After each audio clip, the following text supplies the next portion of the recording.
l'écriture autobiographique est presque toujours écriture de conflits et de clivages, d'identités qui se cherchent ou qui s'opposent au sein d'une instance protéiforme, la fameuse triade auteur-narrateur-personnage. Le livre En finir avec Eddie Bellegueule d'Édouard Louis, véritable phénomène médiatique et phénomène de librairie de 2014, donc vous vous rappelez, Édouard Louis a 21 ans quand il le publie l'année dernière. Le livre, son premier roman, se vend à des centaines de milliers d'exemplaires. Annonce d'emblée, ce livre annonce d'emblée que les oppositions sont le noyau même du roman et qu'elles y sont poussées à l'extrême. Alors, premièrement, derrière l'unité auteur-narrateur-personnage qui est normalement requise pour la sphère autobiographique, se révèle un conflit identitaire aigu. Le nom Édouard Louis, qui n'est pas un pseudonyme, qui n'est pas un nom de plume, mais c'est vraiment le nom, un changement de patronyme, un changement d'état civil. Eddie Bellegueule est devenu Édouard Louis, pas seulement aux yeux de la littérature, mais aussi aux yeux de l'identité civile. Donc ce nom, Édouard Louis, ainsi que le titre choisi, ne marque pas seulement le passage d'un univers à un autre, de l'univers ouvrier du nord de la France au cercle intellectuel parisien, mais ces indications paratextuelles vont surtout agir comme mise à mort de ce moi d'avant, avec la formule lapidaire et tranchante « en finir avec ».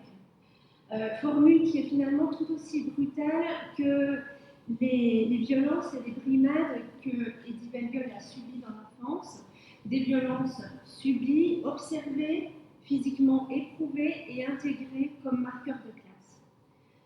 Deuxième marqueur de tension et d'instabilité, dans un texte qui utilise certains paramètres de l'écriture autobiographique, donc la première personne, la fonction témoignage, les entretiens avec la presse, où l'auteur ne cache pas qu'Eddie Bellegueule, c'est lui, ou plutôt c'était lui.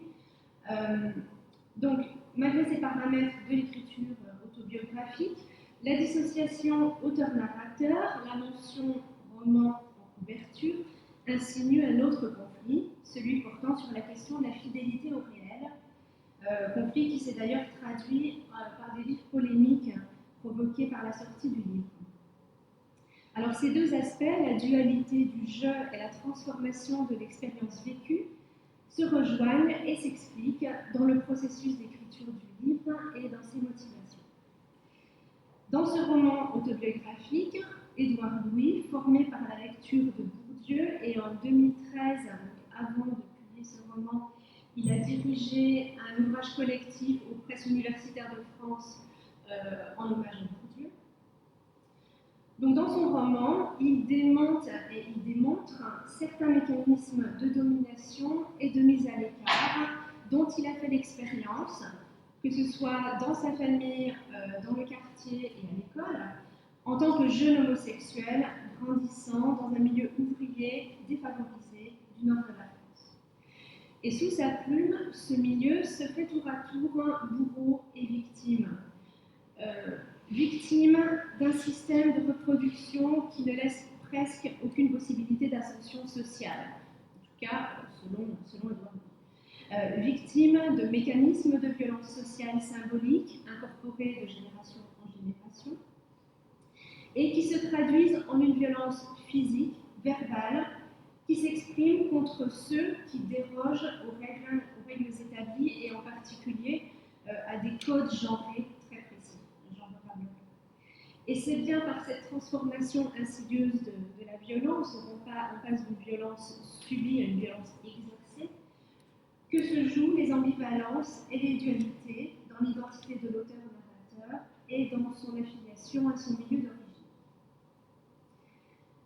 Face à ce milieu et à ces conditions laissant peu de place au libre arbitre et à l'agentivité ou à la puissance d'agir, comme tu l'as rappelé hier, le livre d'Édouard Louis est la manifestation, et on devrait même dire le manifeste, d'une nouvelle identité.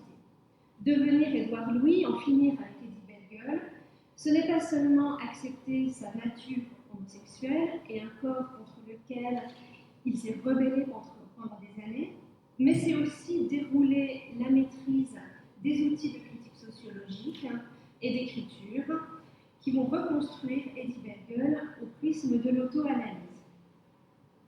L'objet qui nous est donné à lire s'offre donc au lecteur comme la confrontation de deux subjectivités, l'une construite en opposition à l'autre. Et c'est un véritable processus simultané de construction-déconstruction qui s'opère, puisque pour couper les ponts avec ce moi d'avant, il faut le mettre sur papier et il faut montrer comment il a été constitué. Cette confrontation nous est donnée à voir dès la première page du livre, dès la scène d'ouverture. Une scène où Eddie Bellegueule se fait cracher dessus par deux autres collégiens, ses bourreaux, qui condamnent ainsi ses attitudes efféminées et son manque de virilité assumée.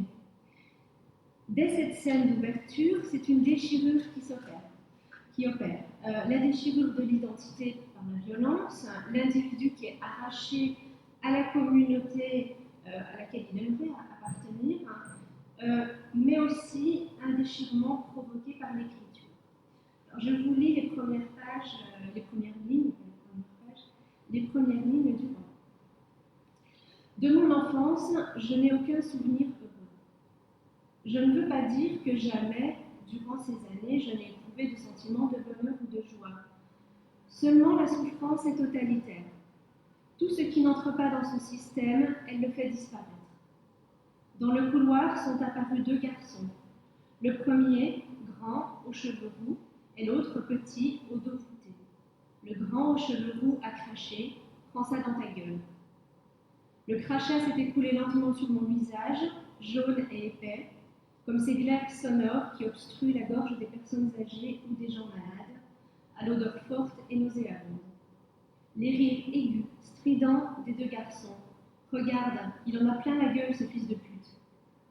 Il s'écoule de mon œil jusqu'à mes lèvres, jusqu'à entrer dans ma bouche, je n'ose pas l'essuyer. Alors, dès cette scène d'ouverture, le nom de famille Bellegueule, et le nom Bellegueule, Eddie Bellegueule, on peut croire que c'est une invention littéraire, ce n'est pas une, hein, c'était bien le nom réel d'Édouard Louis. Donc ce nom se trouve associé aux moqueries et à l'injure, marqué par un crachat qui va donner aux gueules de Bellegueule une valeur performative. Ce n'est pas un visage qui se devrait d'inspirer le respect, comme l'a montré Lévinas, on en a déjà parlé. Le visage qui permet la relation à autrui comme exposition sans défense, c'est bien une gueule qui nous est donnée à voir. Et le mot gueule apparaît dans chacune des deux phrases citées en italique dans l'incipit. Donc cet incipit comporte deux citations, prends ça dans ta gueule, regarde, il en a plein la gueule. Toutes les deux en italique, toutes les deux comportent ce terme gueule. Ces phrases qui se voient conférer toute la puissance de l'insulte que Didier et Ribon qualifient de citation venue du passé. Mais en décrivant la scène, et c'est là que l'écriture opère une autre coupure, ce n'est pas le mot gueule qui est utilisé par Édouard Louis, mais c'est bien le terme visage, quand il dit le crachat s'est écoulé lentement sur mon visage.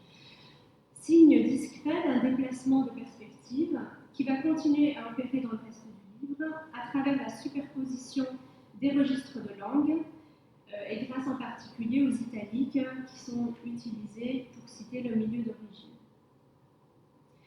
Des insultes et des injures, des menaces et des brimades, des brisures, il y en aura d'autres. Comme lorsque des collégiens lui demandent de courir pour se moquer de sa démarche, en le menaçant. Je t'éclate la gueule si tu ne le fais pas. Je ne vais pas vous citer toutes les insultes ou toutes les occurrences du mot gueule dans le livre, je n'ai pas le temps pour ça. Alors ces scènes se déroulent en Picardie, région proche de la région des Gueules Noires, ce surnom qu'on donnait aux mineurs du nord de la France. Et dans son livre, Édouard Louis établit une corrélation très nette entre le travail physique pénible et ses effets sur le corps et sur l'esprit. Dans la galerie des personnages qu'il développe, donc personnages qui sont en particulier les membres de la famille, les parents, les cousins, les oncles, etc., les dos s'abîment sous le fardeau du travail, à l'usine ou au supermarché, et ces douleurs sont perçues, à tort peut-être, comme transmises d'une génération à l'autre, au lieu d'être directement reliées aux conditions socio-professionnelles. Je cite, « Ma mère qui disait « les maux de dos dans la famille c'est génétique et après l'usine c'est dur », sans s'apercevoir que ces problèmes étaient non pas la cause mais la conséquence du caractère harassant du travail de l'usine. Fin de citation. Les corps usés trouvent un refuge dans l'alcool et s'expriment aussi à travers les bagarres, tous les deux associés à la vraie virilité reproduite de père en fils. Ce ne sont donc pas des belles gueules qui nous sont données à voir, pas non plus de fierté ouvrière, mais plutôt une résignation transformée en destin, comme lorsque la mère explique à Eddie, alors qu'il n'a que 4 ans, et qui dit « Maman, pourquoi est-ce que l'usine ne fait jamais dodo ?» Elle dit « Non, l'usine ne dort jamais. Est-ce que je devrais aussi aller à l'usine comme papa et comme mon frère ?»« Oui, mon chéri, tu devrais aussi aller à l'usine. » Donc pas des belles gueules, mais des gueules cassées aussi, comme le furent celles des soldats de la Première Guerre mondiale, ayant subi des séquelles physiques et psychologiques. Mais 100 ans exactement après le début de la Grande Guerre, les combats ont changé de front. Les gueules sont cassées par les bagarres, par un manque de soins apportés au corps. Les visages des alcooliques se décomposent avant qu'ils ne soient retrouvés, comme le grand-père paternel du narrateur, avec, je cite, sa joue décomposée qui laissait apparaître l'ossature de sa mâchoire où s'agitaient des larmes. Fin de citation. Il est clair que pour Édouard Louis, c'est l'environnement dans lequel ils vivent qui a cassé ses visages et ses corps. Les ouvriers, à plusieurs reprises, sont comparés à des animaux. Pas des bêtes libres et sauvages, comme celles que voit le narrateur quand il parcourt à pied 15 km à travers champs pour se rendre à des cours de théâtre, parce que son père refuse de l'emmener en voiture. Mais des animaux soumis à la nécessité, à des pulsions et à des gestes mécaniques. Je cite, « Mon père avait emporté sa gamelle, la nourriture que ma mère préparait la veille et qu'elle mettait dans un tupperware le lendemain. Mon père mangeait dans sa gamelle comme les animaux. » Une autre phrase du livre montre le passage précis où le narrateur choisit le mot gueule, plus à même que le mot visage, pour dire l'usure dont souffrent les corps. Je cite ce passage.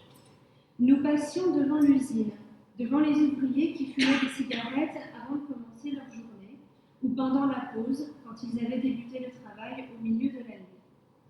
Ils fumaient en toutes circonstances, au milieu du brouillard si caractéristique du nord ou sous la pluie. Pour ceux qui n'avaient pas encore véritablement entamé leur journée, leur visage, leur gueule étaient déjà creusés, ravagés par la fatigue, alors même qu'ils n'avaient pas commencé à travailler. C'est Édouard Louis qui répète leur visage, ensuite il se reprend, il dit leur gueule et continue la phrase avec leur gueule.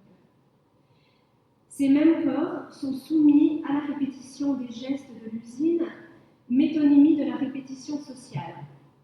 L'idée que rien ne change jamais, que les places sont attribuées dès la naissance, que les espoirs de s'élever socialement sont vite anéantis. Surtout pour les filles, à qui le milieu, mais aussi l'école, vont attribuer des positions sociales inférieures. Très vite, on les encourage à trouver un métier de caissière, de vendeuse, à se marier et à avoir des enfants. Ce qui va créer, si on suit le raisonnement de Bourdieu, une disposition de consentement à la domination. La place occupée dans l'organisation sociale est donc décrite comme un engrenage et non comme le produit d'un vouloir. Dans cet univers régi par des usages précis, là où la fatalité est intégrée, il n'y a pas de place pour une conduite qui s'écarte des codes et encore moins pour une conduite qu'on qualifierait de déviante. Les déviances qui sont acceptées sont aussi codifiées et fortement liées à la construction schématique des genres. Par exemple, conduire en état d'ivresse, se battre et même s'opposer aux forces de l'ordre sont acceptés comme des marqueurs de virilité, comme des rites d'initiation à la masculinité et sont tolérés, voire encouragés. Et cette virilité passe par un refus du souci de soi qui serait considéré comme efféminé. Pas d'égard pour le corps, pour la santé. Les enfants ne se brossent pas les dents, ils ne vont pas voir le dentiste, on se méfie des médecins, on se méfie des médicaments, pas d'égard pour une alimentation saine, etc., etc. Ces mécanismes de régulation du corps, que Foucault, dans son histoire de la sexualité, associe à la capacité de tempérance et, in fine, à la capacité de gouvernance aussi, sont ici évacués. La masculinité dans le milieu décrit par Édouard Louis est d'abord affaire de force. Or, dans ce schéma de reproduction presque infaillible, un incident se produit, une anomalie, un enfant naît dont les gestes, les goûts ne correspondent pas à ses codes. Il est rapidement entouré de soupçons par sa famille. Ma différence, cette façon de parler, c'est une citation, ma différence, cette façon de parler comme une fille, ma façon de me déplacer, mes postures, remettaient en cause toutes les valeurs qui les avaient façonnés, eux qui étaient des durs. Pendant des années, Eddie Bellegueule va chercher à se montrer comme ce qu'il n'est pas, il va se travestir. Le travestissement constitue bien à se faire passer pour garçon, pour un dur, à faire semblant en endossant les signes associés à la virilité et à l'hétérosexualité, aimer les filles et le foot. Il va même jusqu'à rêver d'un centre de rééducation qui le soignerait de ses désirs homosexuels. Malgré ses efforts, le verdict est sans appel. L'orientation sexuelle ne se choisit pas.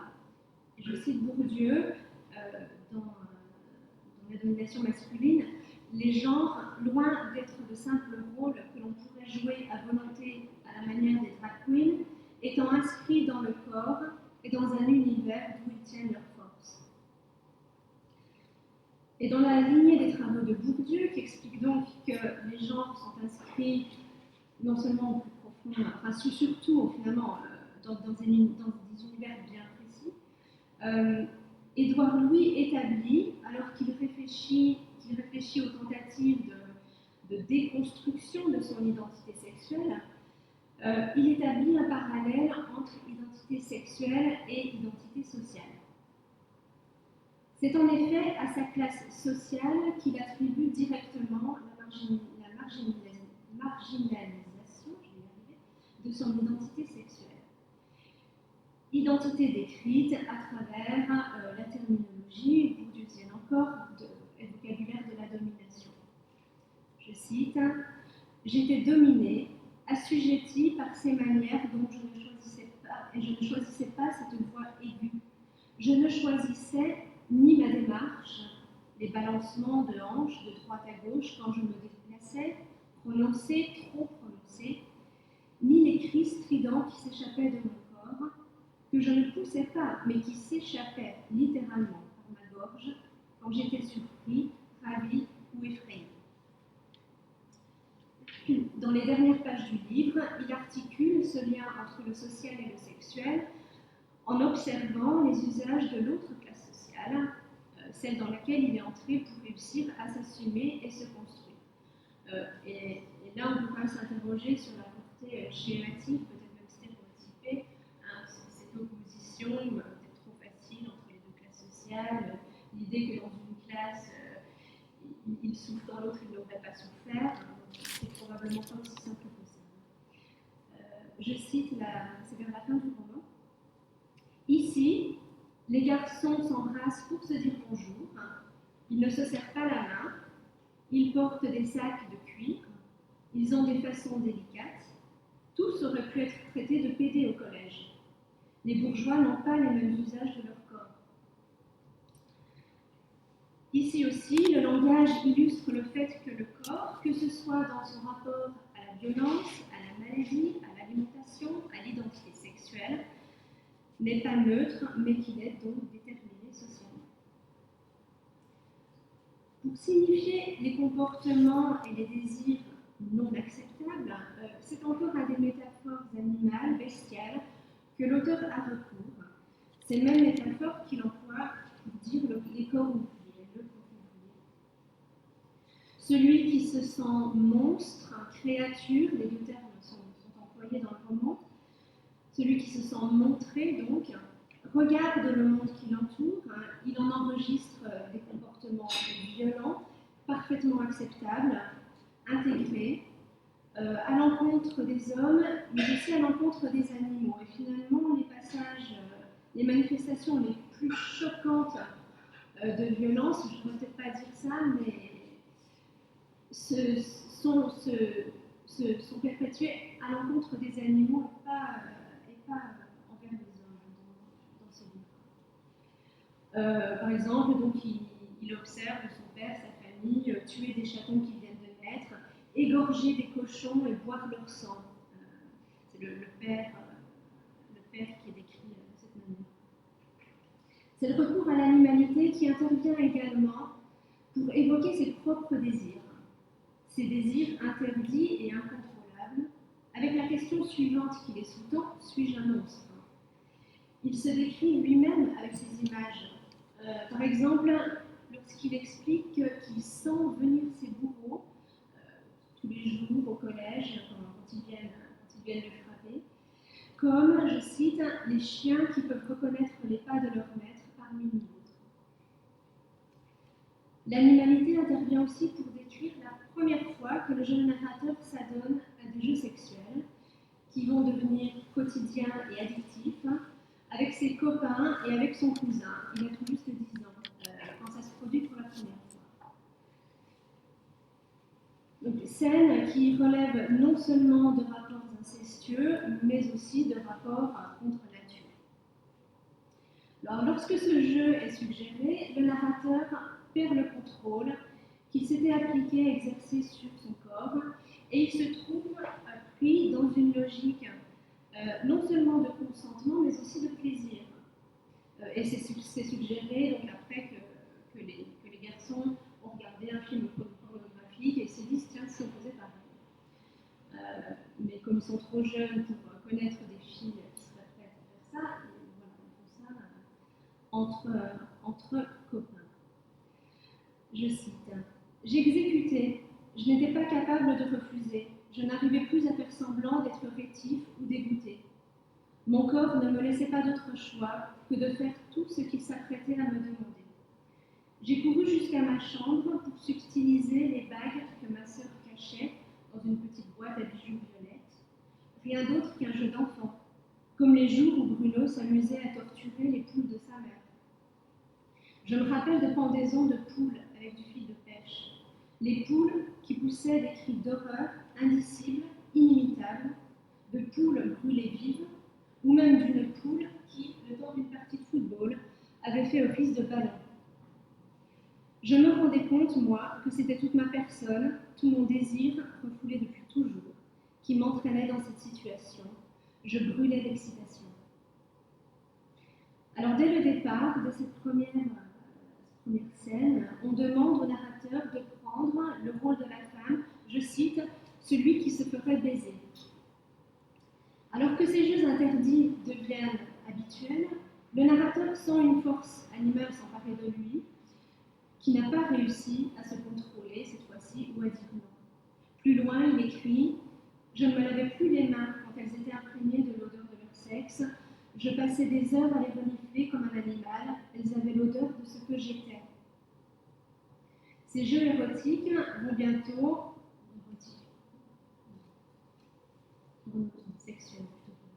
vont bientôt être découverts par la mère du narrateur, sortie nourrir les poules, justement, et qui les surprend. Eddie est réprimandé par ses parents, on lui ordonne de ne plus jamais en parler, une injonction qui est évidemment brisée par la publication de ce livre. Mais avant même cela, la rumeur va courir, elle va s'emparer du village et de l'école. Le jeune garçon, d'abord, ne comprend pas pourquoi, suite à la révélation de ses actes, il va devenir l'objet de moqueries incessantes, pire encore que ce qu'il subissait déjà, alors que son cousin, lui, s'en sort indemne. Il réalisera finalement que les récriminations ne visent pas le fait de faire semblant, mais le fait d'être. Alors cette scène est emblématique de la question du pouvoir, de la domination et celle du consentement. Les jeux sexuels auxquels s'adonnent les jeunes garçons, influencés par un visuel pornographique facilement accessible aux adolescents, mettent clairement en scène des scénarios de domination. Tu feras la femme, celle qui se fait baiser. La position de dominée demeure ce qu'elle est depuis longtemps, comme nous rappelle Foucault dans son Histoire de la sexualité. En prenant l'exemple de la Grèce antique, il note que, je cite Foucault, ce qui est difficile à accepter pour les Athéniens, ce n'est pas qu'on ne saurait être gouverné par quelqu'un qui aime les garçons ou qui, jeune, a été aimé par un homme, mais qu'on ne peut pas accepter l'autorité d'un chef qui s'est identifié autrefois avec le rôle d'objet de plaisir pour les autres.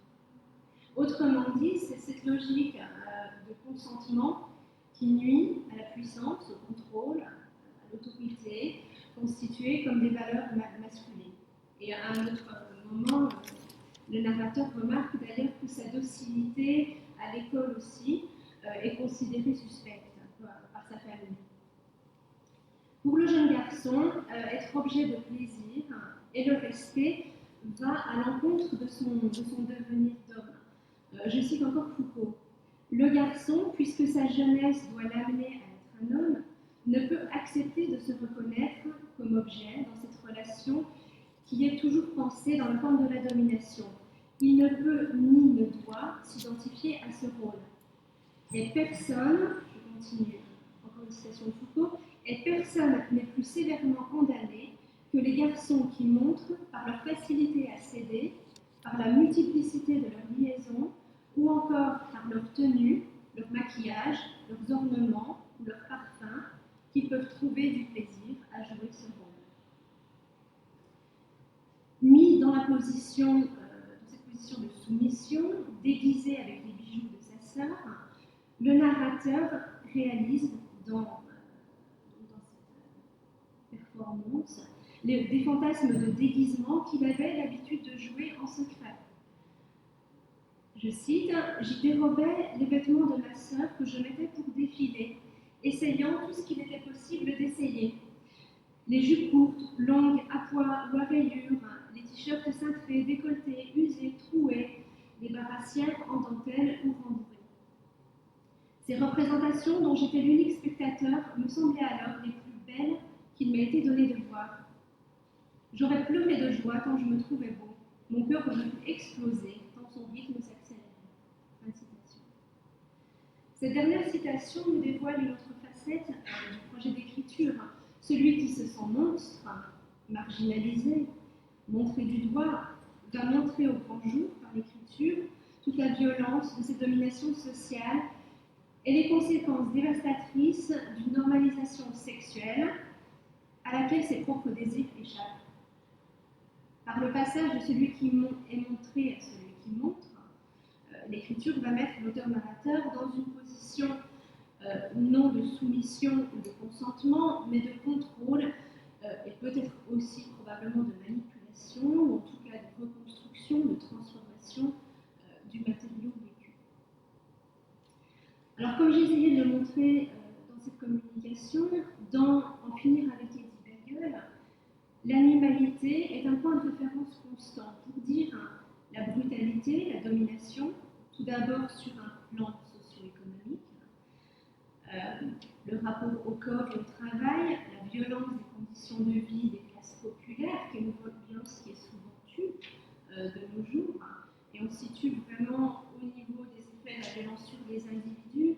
Il n'y a aucune conscience politique dans ce texte, pas critique institutionnelle du tout. On est vraiment uniquement au niveau de la communauté, la micro-communauté et des relations entre les individus. Mais l'animalité est aussi là pour caractériser le régime des plaisirs et l'utilisation et la construction du corps sexuel. Alors Foucault a montré comment, dès l'Antiquité, le rapport au corps est perçu comme indication de la place que l'on joue, que l'on est mené à jouer dans le corps social, et aussi comment la sexualité s'est vue accorder des dispositions éthiques. Que le livre s'ouvre sur un visage injurié n'est pas anodin. Ce visage cassé, ce corps au contour fragilisé, cette identité attaquée sont à reconstruire. Le livre est aussi le récit de la construction du sujet à la réalisation d'une identité qui est présentée comme incompatible avec avec les codes du milieu ouvrier dans lequel il a grandi, milieu où le rapport au corps, la répartition des genres, les questions de féminité et de virilité sont régis par des usages ancrés au plus profond des êtres et de leur langage. C'est donc aussi et crucialement par le langage que cette transformation doit s'effectuer.